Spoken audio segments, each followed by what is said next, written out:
Sementara itu pemirsa, tawuran yang kerap terjadi Minggu pagi sering membuat resah warga sekitar. Sehingga Ketua RT 01 Kelurahan Bandung Kiri, Kecamatan Lubuk Linggau Barat 1 menghimbau orang tua agar tetap mengawasi anaknya. Berikut liputannya. Tawuran yang kerap terjadi pada Minggu pagi di Jalan Garuda, Kelurahan Lubuk Linggau Barat 1, lebih tepatnya di belakang Rumah Sakit Sobirin Kota Lubuk Linggau. Tawuran sering terjadi karena sikap anak remaja sekarang yang suka saling ejek antar teman, sehingga terjadinya tawuran tersebut. Tawuran ini dilakukan dari beberapa anak remaja yang tinggal di Kota Lubuk Linggau, bukan dari anak remaja yang berada di lingkungan tersebut. Fendi, Ketua RT 01 Kelurahan Bandung Kiri, Kecamatan Lubuk Linggau Barat 1 menjelaskan, "Kami selaku RT sudah sangat resah dengan aksi tawuran yang sering terjadi di Minggu pagi, dan juga sudah cek dan kontrol warganya satu persatu. Karena itu tidak ada satupun warga saya yang anaknya ikut tawuran Minggu pagi tersebut."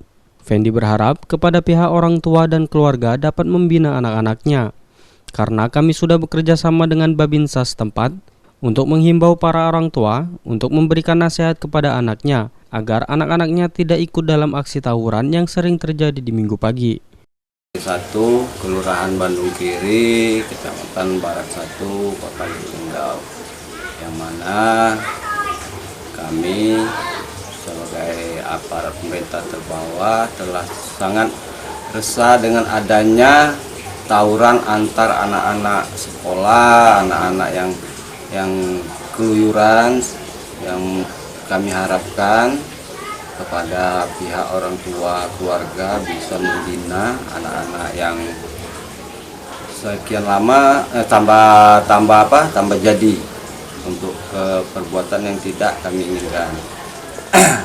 Selain daripada itu, himbauan kami sebagai ketua RT dari Babinsa, Kantimas sudah kami sampaikan ke pihak orang tua supaya anaknya bisa dinasihati, dididik dengan cara yang sewajar-wajarnya.